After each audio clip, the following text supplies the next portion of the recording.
আজকে সকালে আমি আপনাদেরকে একটা সুন্দর জিনিস দেখাই। আসেন, এখানে কিন্তু আমার কাঠগোলাপের কাছে সুন্দর একটা কড়ি এসেছে। ফুল ধরলে অবশ্যই দেখাবো।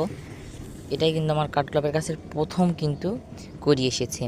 তো আপনাদের জন্য খুব সুন্দর একটা অফার। আপনাদের মধ্যে প্রথম যেই 5 জন আমার ভিডিওতে কমেন্ট করবেন তাদের জন্য আছে বিশেষ বিশেষ গাছের গিফট আছে। একবারে গিফট ফ্রি ফ্রি ফ্রি। যারা প্রথম 5 জন কমেন্ট করবেন তাদের জন্য রয়েছে লাকি ব্যাম্বো, কৈলাস, চন্দ্রমল্লিকার কাটিং, পর্তুলিকার 12 ধরনের কাটিং আছে, চাইনিজ ভায়োলেন্ট, বেবি টিয়ার, এরপর রয়েছে পদ্ম ফুলের টিউবার এবং বিভিন্ন ধরনের গাছের কাটিং, এমনকি চারাও এখানে গিফট দেওয়া হচ্ছে। প্রথম 5 জনকে গিফট দেওয়া হবে। তো আপনারা যারা যারা নিতে চান সাবস্ক্রাইব করে কমেন্ট করবেন অবশ্যই। টাটা।